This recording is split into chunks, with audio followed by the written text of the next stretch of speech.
മക്കളുണ്ടാകും. അവിടുത്തെ സ്ത്രീകൾ ഗർഭിണികളാകാനും പ്രസവിക്കാനും ഒക്കെ റെഡിയാണ്.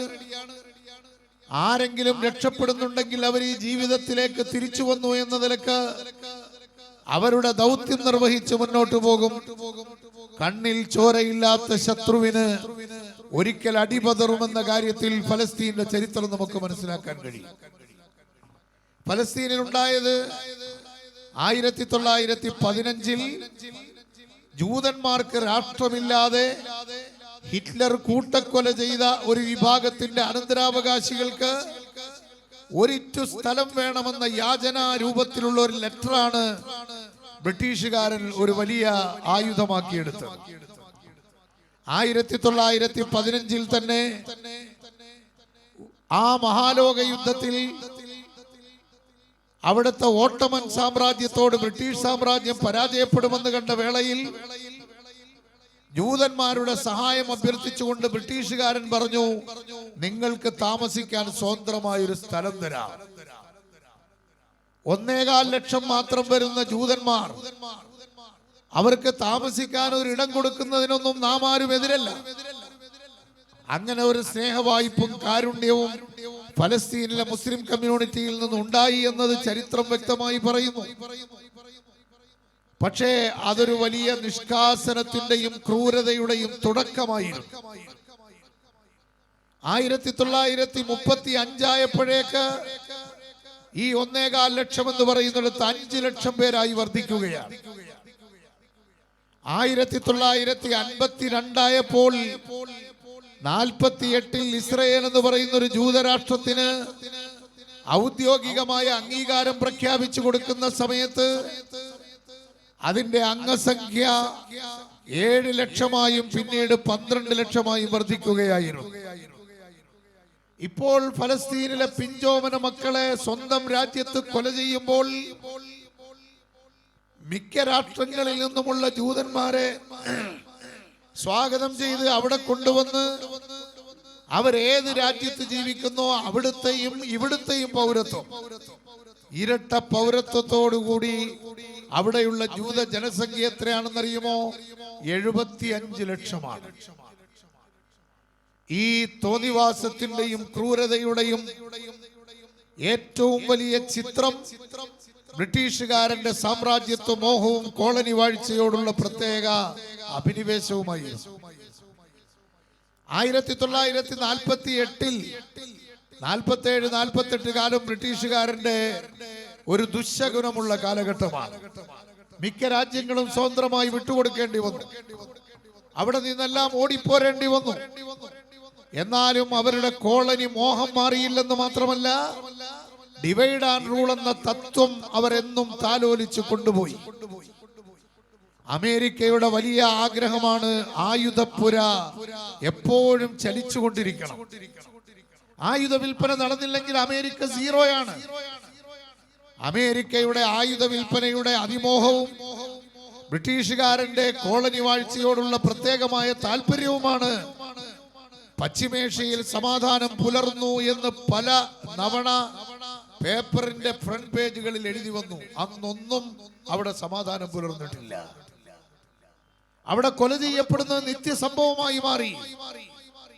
ഇപ്പോൾ തന്നെ ഫലസ്തീനിലെ പിഞ്ചോമന മക്കളെ ഇഞ്ചിഞ്ചായി കൊല ചെയ്തത് ലോകം മുഴുവൻ കണ്ട് ഞെട്ടിത്തെറിച്ച വാർത്തകൾക്ക് ഏകദേശം സമാപനം വന്നിരിക്കുന്നു. പക്ഷേ അവിടെ കൊല തീർന്നിട്ടില്ല. അവിടെ അക്രമം അവസാനിച്ചിട്ടില്ല. അവിടെ ഇനി മരിക്കുന്ന മനുഷ്യരെ കുറിച്ച് പറയാൻ പോലും ആളില്ലാത്ത അവസ്ഥാവിശേഷത്തിലേക്ക് കാര്യങ്ങൾ നീങ്ങുകയാണ്. പക്ഷേ ഒരു കാര്യം മനസ്സിലാക്കണം, ചാമ്പൽ കൂനകളിൽ നിന്ന് ഫീനിക്സ് പക്ഷികളെ പോലെ ഉയർന്നു വന്ന നിരവധി നല്ല സൗന്ദര്യമുള്ള ചരിത്ര മുഹൂർത്തങ്ങൾ ലോകത്ത് വന്നിട്ടുണ്ട്. ഫിർഔൻ ലഅനത്തുല്ലാഹി അലൈഹി, ഫറോവ ചക്രവർത്തി ഒരാൺകുഞ്ഞ് തന്റെ അധികാരം തെറിപ്പിക്കുമെന്ന ആ പ്രത്യേകമായ കൈനോട്ടത്തിന്റെ അടിസ്ഥാനത്തിൽ സർവ്വ ആൺകുട്ടികളെയും കൊന്നുകളഞ്ഞു. നിഷ്കരുണം കൊല ചെയ്ത ഫറോവ ചക്രവർത്തിയുടെ ആ പ്രത്യേകമായ ക്രൂരനായാട്ട് അവസാനിപ്പിക്കാൻ മൂസാ നബി അലൈഹിസ്സലാം എന്ന ഒരാൺകുട്ടിയെ ഫറോവ ചക്രവർത്തിയുടെ കൊട്ടാരത്തിൽ വളർത്താൻ ഖാലിഖായ റബ്ബ് സുബ്ഹാനഹു വ തആല വിധി നൽകി എന്നത് നമുക്ക് ചരിത്രത്തിൽ വായിക്കാൻ കഴിയും. ഞാൻ ആ ഭാഗത്തേക്ക് കടന്നു പോകുന്നില്ല. ഞാനിപ്പോ വരുന്ന യാത്രയിലും വലിയ ആഘോഷ പ്രകടനങ്ങളും മധുര വിതരണങ്ങളും ഒക്കെയായി റോഡുകളിൽ ആളുകളുണ്ട്. പക്ഷേ കേരളത്തിന്റെ ഒരു മഹത്വം, ജനാധിപത്യ മതേതര സംവിധാനങ്ങളെ കേരളത്തിൽ അസ്തമിപ്പിക്കാൻ ഇവിടുത്തെ ബഹുഭൂരിപക്ഷം വരുന്ന ജനത അനുവദിക്കില്ല. ഈ കോലാഹലവും ബഹളവും ഒന്നും കാട്ടിയതുകൊണ്ട് കേരളത്തിൽ ക്ലച്ച് പിടിക്കാമെന്ന് കരുതുകയും വേണ്ട. അത്രത്തോളം ജാതി മതഭേദമന്യേ മുഴുവൻ ആളുകളും സമാധാനത്തിനും ജനാധിപത്യത്തിനും മതേതരത്വത്തിനും വേണ്ടി ശബ്ദിക്കുന്നവരാണ്. അത് നമുക്ക് പ്രതീക്ഷ നൽകുന്നു. കേരളത്തിന്റെ ഈ പ്രതീക്ഷാ നിർഭരമായ അവസ്ഥയിൽ നിന്ന് മറ്റു സംസ്ഥാനങ്ങൾ പാഠം ഉൾക്കൊള്ളാൻ തുടങ്ങിയിരിക്കുന്നു. ഇന്ത്യ രാജ്യത്ത് അതിന്റെ വെള്ളരിപ്രാവുകൾ പറക്കുക തന്നെ ചെയ്യും എന്ന് വ്യക്തമായി നമുക്ക് മനസ്സിലാക്കാൻ കഴിയും. അതുകൊണ്ട് നാം അനാവശ്യമായ വികാര പ്രകടനങ്ങൾക്ക് പോകേണ്ടതില്ല. നമ്മെ സംബന്ധിച്ചിടത്തോളം കടുത്ത വേദനയുള്ളത് ഒരു മുസ്ലിം പള്ളി അള്ളാഹുവിന് വഖഫ് ചെയ്യപ്പെട്ട സ്ഥലം സുന്നി വഖഫ് ബോർഡിൽ 1948 വീണ്ടും രജിസ്റ്റർ ചെയ്ത സ്ഥലം, അള്ളാഹു എന്നുല്ലേഖനം ചെയ്യപ്പെട്ടിരുന്ന സ്ഥലം, ഡോക്ടർ ശുക്ല എന്ന നോൺ മുസ്ലിം ഹിസ്റ്റോറിയൻ തന്നെ രാമൻ എന്ന സങ്കല്പം ജനിച്ച സ്ഥലങ്ങളെ മൂന്നായിട്ടാണ് പറയുന്നത്. അയോധ്യയിലെ ഫൈസാബാദ് മാത്രമല്ല, ഹൈദരാബാദിൽ നിന്ന് 35 കിലോമീറ്റർ വടക്കോട്ട് മാറിയുള്ള സ്രാങ്വാർപൂർ, ഫൈസാബാദിലെ അയോധ്യ, അലഹബാദിലെ ഭരദ്വജ്. ഇതിലെ ഏത് സ്ഥലത്താണ് ഈ സാങ്കല്പികമായ മറ്റുള്ള സഹോദരങ്ങൾ, സുഹൃത്തുക്കൾ ദൈവമായോ അല്ലെങ്കിൽ അവതാരമായോ വിശ്വസിക്കുന്ന ആ ജനനം ഉണ്ടായത് എവിടെയാണെന്ന് തീർത്തു പറയാൻ ഒരു എവിഡൻസും ഹിസ്റ്റോറിക്കൽ പേജുകളിൽ നിന്ന് നമുക്ക് കാണാൻ കഴിഞ്ഞില്ല. കോടതി നിരീക്ഷിച്ച മുഴുവൻ കാര്യങ്ങളിലും ജനാധിപത്യ മതേതര വിശ്വാസികൾക്ക് പ്രതീക്ഷ അർപ്പിക്കുന്നതായിരുന്നു. അവസാനം വരെ അവസാന നിമിഷം പറഞ്ഞു, ഈ ഭൂമി ഇത്രയും വലിയ വയലേഷൻ കാണിച്ച ആ ശക്തികൾക്ക് വിട്ടുകൊടുക്കുന്നു.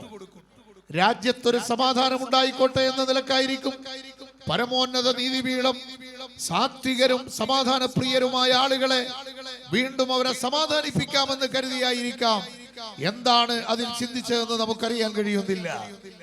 ഏതായിരുന്നാലും അതിനെയൊക്കെ വലിയ ആഘോഷങ്ങളാക്കി മാറ്റി അതാരുടെയൊക്കെ സങ്കടം പിടിച്ചു പറ്റുമെന്ന് അറിയാതെ അതിനുവേണ്ടിയുള്ള ശബ്ദ കോലാഹലങ്ങൾ ഉണ്ടാക്കുമ്പോൾ ഈ രാജ്യത്ത് പ്രതീക്ഷയുള്ള മതേതര വിശ്വാസികൾക്ക് വീണ്ടും വീണ്ടും ഉത്തരവാദിത്വം നിർവഹിക്കാനുള്ള ആ പ്രത്യേകമായ രാജ്യത്തിന്റെ നിർമ്മാണ പ്രവർത്തനങ്ങളിലും അതുപോലെ രാഷ്ട്രത്തിന്റെ പുരോഗമന പ്രവർത്തനങ്ങളിലും അംഗങ്ങളായി അവർ നിർവഹിക്കാനുള്ള ഡ്യൂട്ടി നിർവഹിക്കണമെന്ന് മാത്രമാണ് ഈ സന്ദർഭത്തിൽ എനിക്ക് പറയാനുള്ളത്. അക്രമത്തെ അക്രമം കൊണ്ട് നേരിടാനല്ല പരിശുദ്ധ ഇസ്ലാം പഠിപ്പിച്ചത്. നന്മ കൊണ്ട് തിന്മയെ പ്രതിരോധിക്കുക. നേരത്തെ ബഹുമാനപ്പെട്ട ഉദ്ഘാടകൻ പറഞ്ഞതുപോലെ ഇവിടെ ഏത് നിയമവും പാസാക്കിക്കോട്ടെ, ആ നിയമങ്ങളുടെ ഒന്നും പിന്നിൽ മതവിശ്വാസത്തിൽ അചഞ്ചലമായി നിൽക്കുന്ന ആ ആളുകളെ സംബന്ധിച്ചിടത്തോളം അവരുടെ വ്യക്തി ജീവിതത്തിലും സ്വകാര്യ മതകീയ ജീവിതത്തിലും മാറ്റം വരുത്താൻ ഒരു ശക്തിക്കും സാധ്യമല്ല. ഇത് നമ്മുടെ മുൻകാല ചരിത്രത്തിൽ നിന്ന് പാഠം ഉൾക്കൊള്ളണം. ഈമാനിൽ അധിഷ്ഠിതമായി ജീവിച്ച് സൽക്കർമ്മങ്ങൾ ചെയ്ത് ഈ രാഷ്ട്രത്തിന്റെ അവസാന തുള്ളി രക്തം വരെ സമാധാനത്തിനു വേണ്ടി ചെലവഴിക്കും എന്ന നിലക്ക് വേണം നമ്മുടെ പ്രവർത്തനങ്ങളെ മുന്നോട്ട് കൊണ്ടുപോകാൻ. നാം ഇതൊക്കെ കണ്ട് ഒരയൽക്കാരോടും മനസ്സിൽ വിഷമം തോന്നി വിരോധം കാണിക്കാൻ പാടില്ല. നാം എല്ലാവർക്കും സമാധാനത്തിന്റെയും ശാന്തിയുടെയും മേഖല കൈകാര്യം ചെയ്യണം. മഹാനായ ഹംസത്തുൽ ഖറാർ റളിയല്ലാഹു അൻഹു അല്ലാഹുവിന്റെ റസൂലിന്റെ പിതൃവ്യനായിരുന്നു. അവിടുത്തെ കരള് ചവച്ചു തുപ്പിയ ഹിന്ദിനും അതിന് ചാട്ടുളി പ്രയോഗം നടത്തിയ വഹ്ശിക്കും പരിശുദ്ധമായ സത്യപാതയിലേക്ക് കൈപിടിച്ചുയർത്തണമെന്ന് കണ്ടപ്പോൾ വഹ്ശിയോട് പറഞ്ഞു, വഹ്ശി, ഞാൻ നിന്നെ കൈപിടിച്ചുയർത്തി നന്മയിലേക്ക് കൊണ്ടുപോകാം, സ്വർഗത്തിലേക്ക് നയിക്കാം. നീ ചെയ്ത ക്രൂരകൃത്യങ്ങളുടെ പേരിൽ ഒരു പ്രതികാരവും ഇപ്പോഴില്ല. അത്രത്തോളം ഇസ്ലാമിക പ്രബോധനത്തിന് ദാഹമുണ്ടായി. സത്യത്തിലേക്ക് ആളുകളെ നയിക്കാനാണ് പ്രവാചകർ സല്ലല്ലാഹു അലൈഹി വസല്ലം നമ്മെ പഠിപ്പിച്ചതെങ്കിൽ ആ വഹ്ശിയോട് പറഞ്ഞു, നിങ്ങളെ എങ്ങനെയെങ്കിലും നരകത്തിൽ നിന്ന് രക്ഷപ്പെടുത്തുക എന്ന ഡ്യൂട്ടിയാണ് എന്റെ ഒന്നാമത്തെ ഡ്യൂട്ടി. എന്റെ പിതൃവ്യനെ ചെയ്ത പ്രവൃത്തി ആലോചിച്ച് നിങ്ങൾക്ക് ആ സത്യം വരരുത്, നിങ്ങൾക്ക് ആ സന്തോഷം വരരുത് എന്ന ചിന്താഗതി എനിക്കില്ല എന്ന് പറഞ്ഞവരെ കൈ പിടിച്ചുയർത്തിയില്ലേ? അതേപോലെ ഹിന്ദിനെ പിടിച്ചുയർത്തിയില്ലേ? എന്നിട്ട് വഹ്ശിയോട് പറഞ്ഞു, നിങ്ങൾ ചെയ്ത പോലെ ക്രൂരത എന്റെ കുടുംബത്തിലോ എന്റെ ലോകത്തോ എന്റെ അനുയായികളിലോ ഒരാളും ചെയ്തിട്ടില്ല.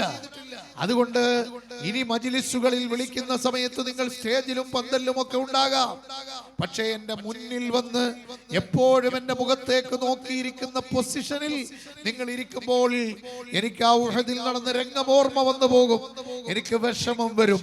എന്നെ വിഷമിപ്പിക്കണ്ട എന്നാണ് ചിന്താഗതിയെങ്കിൽ അല്പമൊന്ന് അങ്ങോട്ടും ഇങ്ങോട്ടും മാറിയിരിക്കുന്നത് നന്നായിരിക്കുമെന്ന് വഹ്ശി എന്ന ആ ക്രൂരകൃത്യം ചെയ്ത് പിന്നീട് റളിയല്ലാഹു അൻഹു ആയി മാറിയ ആ പരിവർത്തനത്തിന്റെ മേഖലയ്ക്ക് നേതൃത്വം കൊടുത്ത പ്രവാചകർ സല്ലല്ലാഹു അലൈഹി വസല്ലം പഠിപ്പിക്കുകയാണ്.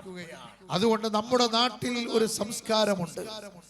പാവപ്പെട്ട അയലത്തുകാരനെ ഉൾക്കൊള്ളുകയും പരസ്പരം എല്ലാവരും സഹകരിക്കുകയും കൊണ്ടും കൊടുത്തും ജീവിക്കുകയും ഒരടുപ്പിൽ നിന്ന് തീ പുകയാൻ അപ്പുറത്തെ അടുപ്പിന് കത്തിക്കാൻ തീപ്പെട്ടിയില്ലെങ്കിൽ ഇവിടുന്ന് ഒരു ചൂട്ടിന്റെ തലക്കൽ കത്തിച്ച തീയുടെ അംശവുമായി അടുത്ത വീട്ടിലേക്ക് പോവുകയാണ്. ആരും സംശയിച്ചിരുന്നില്ല, ആരും അതിനെ ബേജാറായി കണ്ടിരുന്നില്ല. അടുത്ത വീട്ടിലും അടുപ്പത്ത് തീ പകർന്നു കൊടുക്കാൻ സ്നേഹമസൃണമായി ആ ചൂട്ടിന്റെ അറ്റത്ത് കത്തിച്ച അഗ്നിയുമായി പോയിരുന്നുവെങ്കിൽ ആ നല്ല ഇന്നലെയാണ് യഥാർത്ഥത്തിൽ ഈ രാജ്യത്ത് നിലനിൽക്കേണ്ടത്. കാച്ചിലും ചേനയും ചീനിയും എല്ലാം എടുക്കുമ്പോ ഞാൻ മാത്രം കഴിച്ചാൽ പോരാ, എന്റെ അയലത്തുകാരൻ അതാരായിരുന്നാലും ശരി, മുസ്ലിം അമുസ്ലിം ഭേദമന്യേ എല്ലാവരും കഴിക്കണമെന്ന് ചിന്തിച്ചിരുന്ന ഒരു സാഹോദര്യത്തിന്റെ, സഹവർത്തിത്വത്തിന്റെ, പരസ്പര സാന്ത്വനത്തിന്റെ, സഹകരണത്തിന്റെ അധ്യായമായിരുന്നു നമ്മുടെ നാട്ടിൽ എല്ലാ വിഭാഗം ആളുകളും ചെയ്തിരുന്നത്. ആ ഇന്നലകളെ നമുക്ക് തിരിച്ചു പിടിക്കണം. നാം ഇവിടെ നിർവീര്യരാകേണ്ടതില്ല, നാം ഇവിടെ നിരാശരാകേണ്ടതില്ല.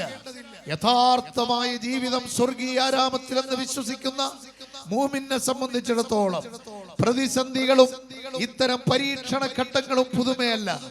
എല്ലാ കാലത്തും അങ്ങനെയൊക്കെ അനുഭവിച്ചപ്പോഴും വളരെ വ്യക്തമായി നമുക്കറിയാം, അതിനെയൊക്കെ പൂമാലയെ പോലെ സ്വീകരിച്ചുകൊണ്ടാണ് കനൽ പഥങ്ങളിലൂടെ അല്ലാതെ സ്വർഗീയ പാത സൃഷ്ടിക്കപ്പെടുകയില്ലെന്ന സത്യം ഉൾക്കൊണ്ടുകൊണ്ട് വളരെ വ്യക്തമായി അള്ളാഹുവിന്റെ പരിശുദ്ധ ദീനിന്റെ ഉന്നതരായ നേതാക്കൾ നമുക്ക് കാണിച്ചു തന്നതെങ്കിൽ ആ വർത്തമാനവും ആ പ്രവർത്തനവും ആ പാരമ്പര്യവുമാണ് നമുക്കിവിടെ കാത്തു സൂക്ഷിക്കേണ്ടത്.